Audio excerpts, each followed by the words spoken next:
Alrighty, yo, what is going on, everybody? It's your boy, Mr. DDG94 here, back with another reaction video. Today we're going to react to Fight for the Spotlight, Michael and Jermaine inside the Jackson 5. So, the Spotlight, Michael and Jermaine going at it. Who knows, man? But let's see what happens here. First things first, though. R.I.P. to Michael Jackson, the GOAT. Without further ado, let's get right into it. Being bandmates with your siblings sounds like it could be the best thing in the world, but in reality it could be an absolute nightmare. Today, the Jackson 5 is fondly remembered for their bubblegum pop tunes, perfectly coordinated dance moves, and characteristically 70s costumes. Yep. The public's first introduction to who would eventually be known worldwide as the King of Pop. However, before Michael Jackson took the mic stand, the group had another lead singer who had to step down as a result. His older brother, Jermaine. While the chemistry between Michael and Jermaine outwardly looked pleasant during their time in the Jackson 5, these performing brothers soon developed a sibling rivalry that became especially fierce years after the group's Motown heyday. Jermaine Jackson being the only other brother to enjoy any major success as a solo artist, his music career was very much overshadowed by his younger brother. This jealousy and competition over the years resulted in the two beefing with each other during the 1980s, with their prolonged feud culminating in the release of a 1991 diss track. I mean, I could understand, because myself being the oldest, you always feel like you the best because you was the first. So I understand, but at the same time, if my brother is Michael Jackson, I can't hate.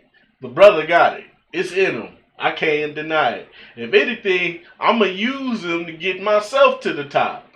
That's what you're supposed to do because you're the oldest. See, Jermaine did it backwards, bro. Jermaine did it backwards.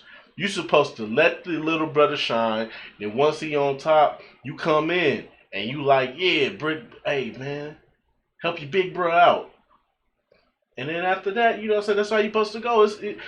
He did it wrong, man. He moving backwards, man. However, for Jermaine, family always came before show business, and questioned his brother's loyalty as he soared into new cataclysmic heights of superstardom. Michael was undeniably the Jackson family's biggest star. Right. However, the bigger the star, the harder the fall.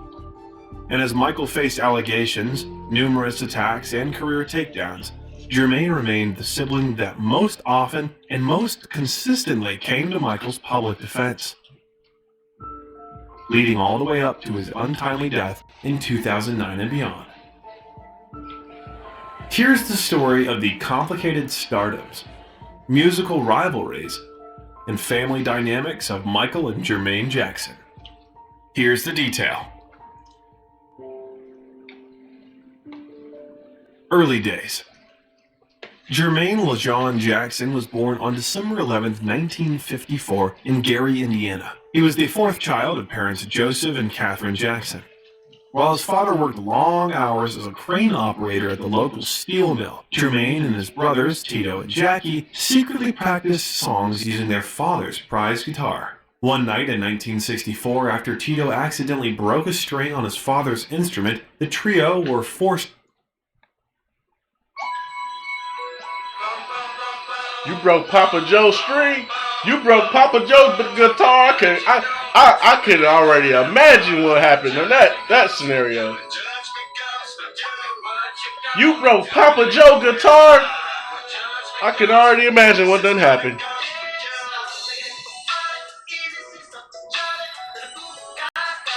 And I'm gonna miss everybody. I can already imagine what done happened. You done broke Papa Joe's guitar? Oh, nigga. Ain't gonna be no ass whooping. Finna get the death. You finna get the death sentence in this motherfucking gas chamber. That's what you finna go. You finna go to pine oil heaven. Oh, boy. Papa Joe didn't take. Hey, Papa Joe ain't play no motherfucking games, boy. To own up to their late night practicing. The enraged patriarch then, out of anger, made his boys demonstrate their newfound musicianship. This performance inspired Joe to manage their new pursuit, naming them the Jackson Brothers. By the end of 1965, Jermaine's younger brothers Marlon and Michael also joined, creating what would become the Jackson 5. After the group won a talent contest held at Jackie's high school, the Jackson 5 began taking their performances more seriously. At that time, Jermaine was the original lead singer of the band. Until 1966, when younger brother Michael began singing lead vocals after his mother witnessed at home his extraordinary vocal ability blossoming, moving Jermaine from the band's lead singer to backup singer and bassist. Each of the Jacksons have shared how tight their brotherhood was during those early years. They rehearsed together, played shows, and shared private spaces, sleeping in a 3-level bunk bed in their bedroom in Gary, Jermaine Jackson calling it their first dressing room. The brothers worked long hours and performed in several low-class nightclubs before securing a spot at the famous amateur night competition at the Apollo Theater in Harlem, New York. The group won the contest, impressing Motown CEO Berry Gordy, who awarded the group a record contract in 1968. Going Hollywood. Once launched at a nationwide level, the group became wildly successful, with their first releases making history as the first recording act to score 4 consecutive hit singles on the Billboard Hot 100 chart: I Want You Back, ABC, The Love You Save, and I'll Be There were all songs that wouldn't be the same without the vocal contributions of both Michael and Jermaine. What has often been referred to as a call-and-response duet, the chemistry that Michael and Jermaine had in the Jackson 5 early hits added distinct personality and contributed to their own signature sound. Even though Michael was the standout star of the Jackson 5, he knew how important of a role his older brother played in the magic they possessed on stage. Quote, "Growing up, it was Jermaine I focused on. He'd walk me to school, I'd get his hand-me-down clothes. It was his voice that I first imitated. I loved his sound. He showed me the way."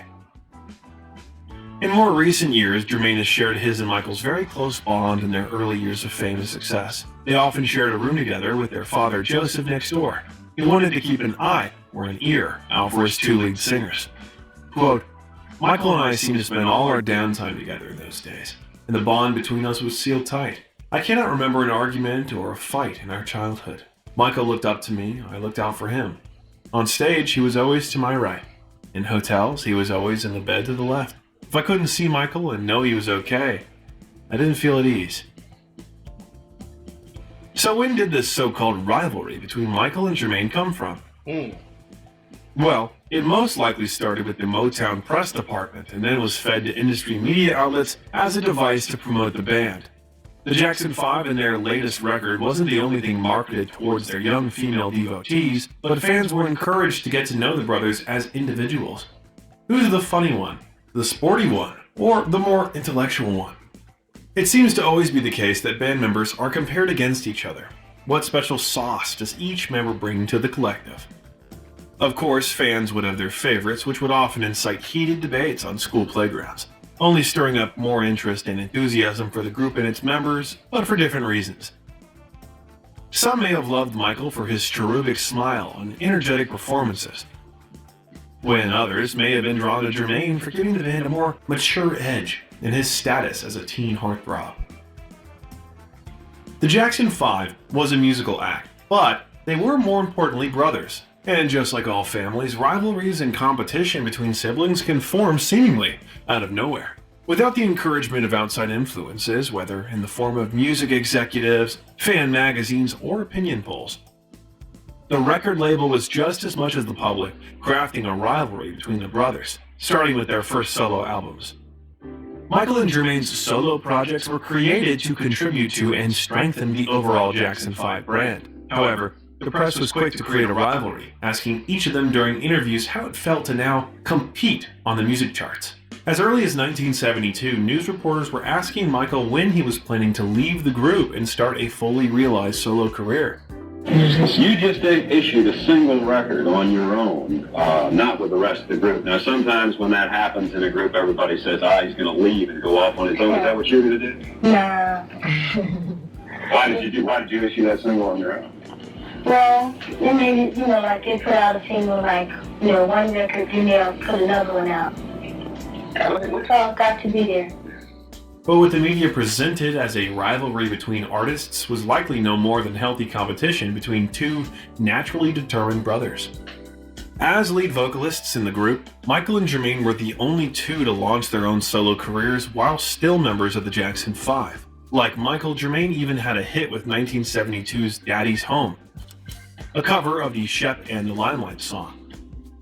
The single became a gold disc, selling over 1 million units, and was accompanied by 2 album releases in 1972 and 1973, namely Jermaine and Come Into My Life, respectively. Although his brother Michael is generally considered as the standout talent in the Jackson 5, Jermaine's voice had its own special quality and was viewed by many as the most soulful of the Jackson family. Aside from music, Jermaine would go on to graduate from Birmingham High School in Van Nuys, Los Angeles in 1973. Late that year, at the age of 19, he married the daughter of Motown Records founder Berry Gordy, Hazel Gordy. The wedding was a lavish occasion, the ceremony itself taking place at the Beverly Hills Hotel. 600 guests were then invited to Gordy's Los Angeles estate for an elaborate buffet dinner. White tents were erected on the Gordy's lawn and filled with pale blue and white flowers flecked with artificial snow to echo the winter season, cementing Jermaine's position within the Motown family, just as his own were looking to part ways. Leaving Motown. By 1975, Joe Jackson refused to allow his sons to record any more music for Motown due to their desire for more creative control and higher royalty rates after learning that they were earning only 2.8% of royalties from Motown. Damn. In July 1975, the Jackson family announced their departure from Motown at a New York press conference. The family's patriarch had already secured a lucrative contract to have the group sign with Epic Records, a subsidiary of CBS, who agreed to give them more creative control over their musical output and offered a royalty rate of 20% per record. Alright. Absent from the press conference and the new deal was better Jermaine than Jackson, 2.8. who I decided know to that stay much. with Motown Get following your his marriage motherfucking to money. Hazel Gordy. As a result of his departure, the Jackson family's youngest son, Randy, would replace him in the band. Although the Jackson family expressed to news outlets that they were still hopeful that Jermaine would rejoin the group at a later date. Quote, "Under his conditions, it'll take a while," Joe Jackson remarked. As for their relationship, with Berry Gordy and the Motown team who skyrocketed the Jackson 5 into international stardom, the patriarch smiled. Quote, "You take it as it comes." Even though the group announced their departure from the label, they still remained under contract to Motown until March 1976. Motown sued the Jackson family for breach of contract but allowed the group to record for Epic as long as they changed their name because Motown owned the name Jackson 5. Therefore, the brothers would be renamed and performed there on out as the Jacksons. In the end, Jermaine didn't leave Motown to rejoin his brothers. He believed it was important to stay loyal to those that helped get you to where you were in the first place, and in interviews stated that his marriage to Hazel had nothing to do with his decision. As he saw it, it wasn't him who left the group, but the group who left him by leaving Motown. That marriage had After a the lot to do split, with that. Jermaine flew out to Long Island, New York, where the Jackson brothers were performing, as requested by Michael, who had secretly phoned Berry Gordy. The conversation between Jermaine and Michael that night was one that would end in tears for both brothers. Quote, "Michael said he couldn't imagine continuing on stage without me. I said I couldn't imagine being at Motown without my brothers. We slowly arrived at acceptance, not quite understanding how we'd reach this endgame." Jermaine also talked about the guilt that he felt for his decision. Even his trip there that night, in which he intended to show support, had misled everyone that he'd changed his mind. After confronting his father, feeling the disappointment from his brothers, and seeing the unbearable look of sadness on Michael's face, Jermaine painted a clear picture of his family all walking away from him in a bubble that no longer surrounded him. Jermaine has since reflected that the weeks of separation from his family after the Jackson 5's departure from Motown were some of the most difficult in his life. Quote, "The sense of detachment and loneliness was profound. I didn't feel like I had lost my right arm. I felt like I had lost every limb. I had Hazel, of course, but the brotherhood was intrinsic to who I was and everything I knew. When it was ripped away, I felt something tear." From facing pressure and accusations of betrayal from Joseph, to dealing with backlash from Jackson 5 fans who blamed Jermaine for breaking up the group, his wife Hazel recalled Jermaine's sadness as a depression that no one could coax him out of. Michael also talks about the first shows they did without Jermaine in his autobiography Moonwalk. Quote, I clearly remember the first show we did without him because it was so painful for me.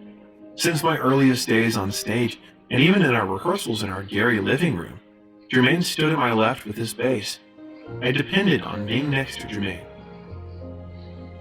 From the beginning, Michael and Jermaine always stood side by side. If you enjoyed this, then check out other Jackson family dynamics we have documented in previous videos. Links are in the description box below. Alrighty, well, there you have it. That's very interesting. Very, very interesting. I might have to subscribe. Hold on, matter of fact, let me go ahead and subscribe to the channel. Because if they got some Jacksons, they got a bunch of Michael Jackson stuff over here, or the Jacksons stuff over here. We gonna have to subscribe over here, brother.